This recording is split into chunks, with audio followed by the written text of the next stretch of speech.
Today, we are going to make some grass. No, I'm not in Colorado, so it's not going to be that kind of grass. It's our techniques that are so simple and sensible, your mowers will practically build themselves.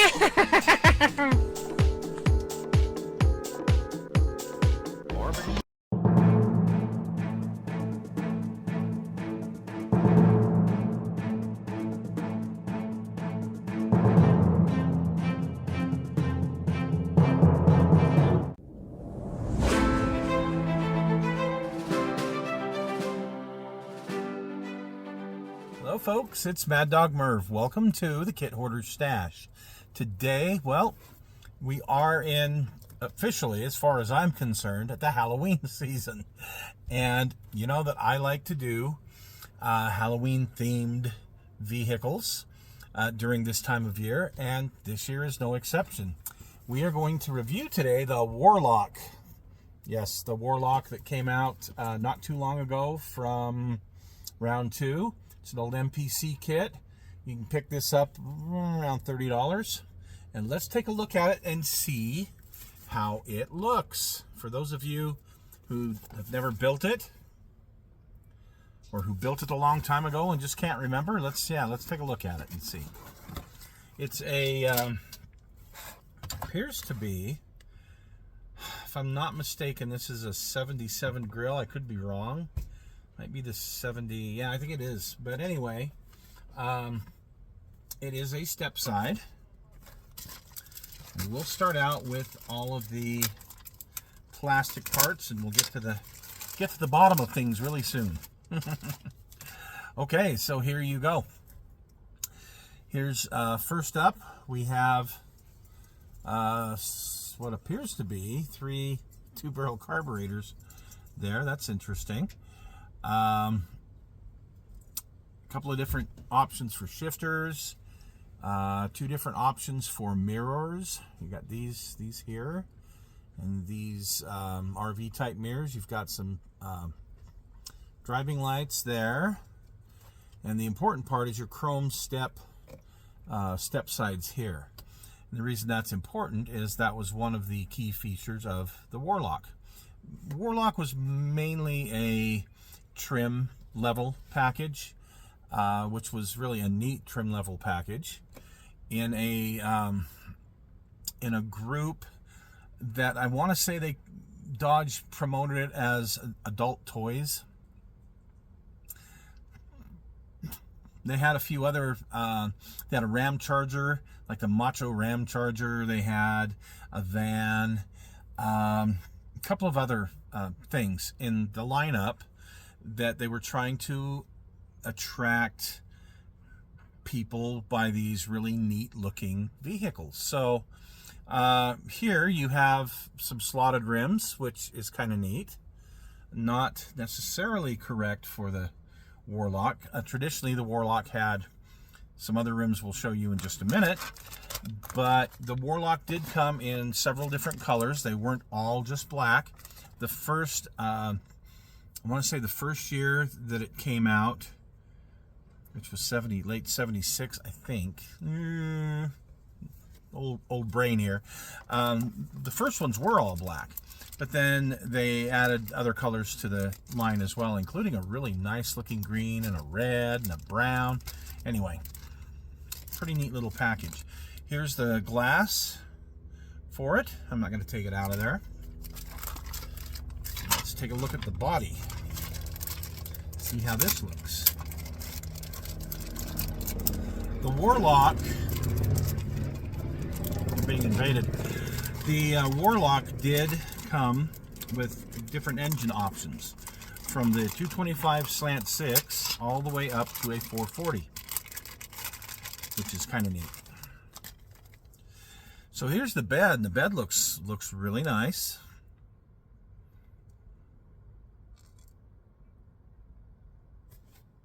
The wood grain on it is well detailed. And here's the body. Nice looking body on this thing. I always did like these mid to late 70s Dodge cabs. Thought they looked very neat. And here is the chassis with the frame already molded into it, and the gas tank. Here's your wheel wells molded in, which, you know, not horrible. Now, I did build this kit back when I was 16 or 17, somewhere around there. Don't remember much of it other than I painted it black and put the gold pinstripes on it, and ooh, it was pretty neat.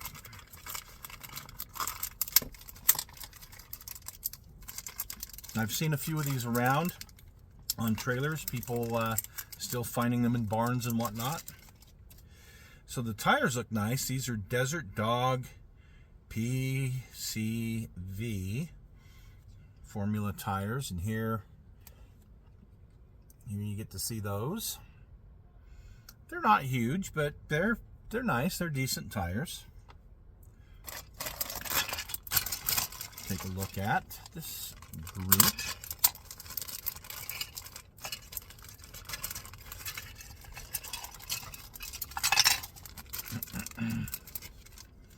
Here is your interior. One thing about these, and I will have to look and see if they've got the correct decal for it, but let's point it out here. The bottom part of the door, which was metal, did have the pinstriping on it as well. That's another way you can distinguish a Warlock.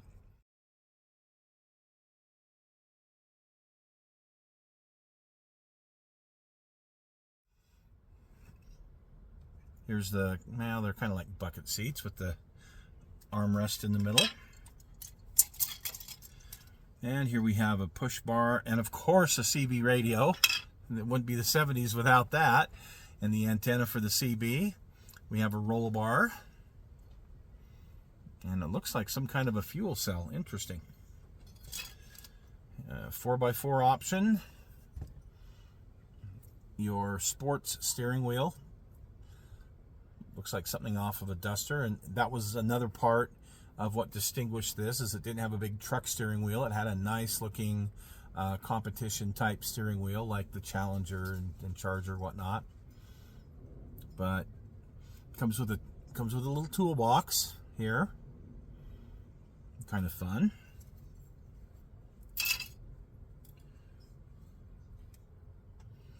And here is your front and rear differential. And a floor jack. Okay.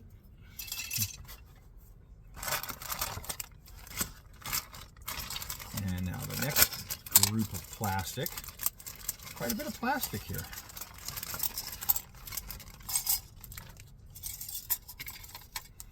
Your dashboard, your fold down armrest.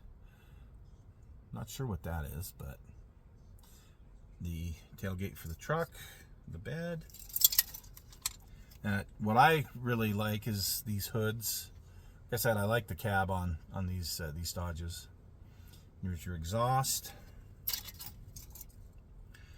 The wood side rails for the bed, which I believe was, again, another one of the trim pieces for the Warlock. And it would appear a little small block engine. No? I think they're trying to pass it off as a big block.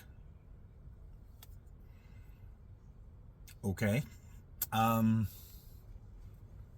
know, note the distributor here in the front, so not sure what it's supposed to be. All I know is if I'm going to put a 440 in it, it's going to be a good looking 440, not this pile. But there you go. The rest of your rear differential, the rest of your front suspension.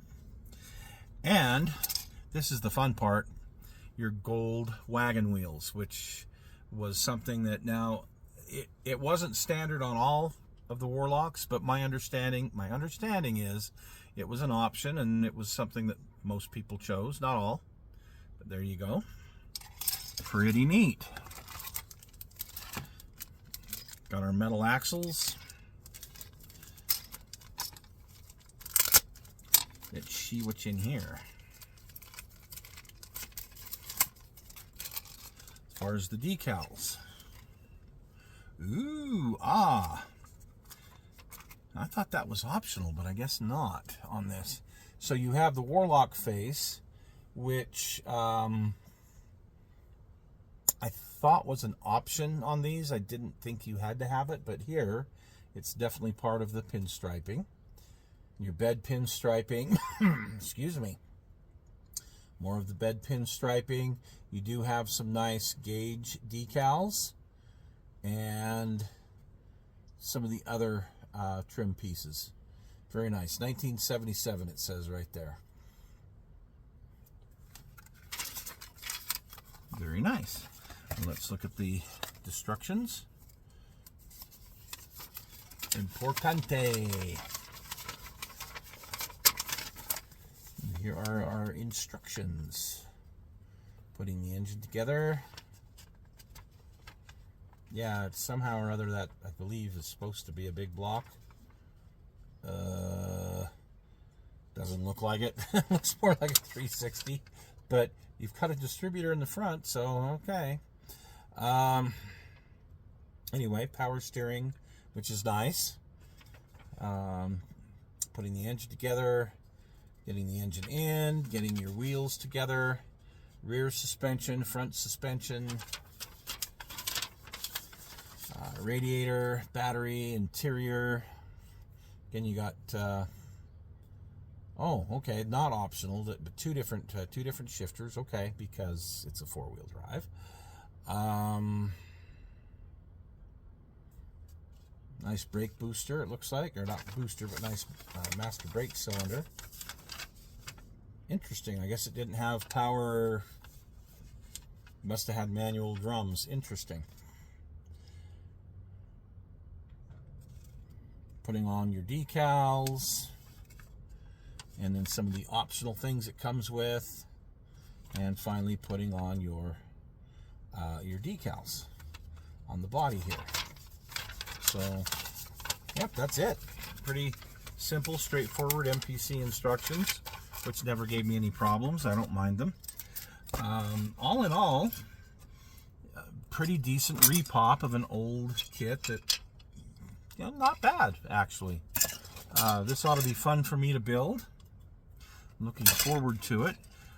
Probably I will do it in black again, just because it is so cool, but I've seen them in green, and they are really neat looking in green.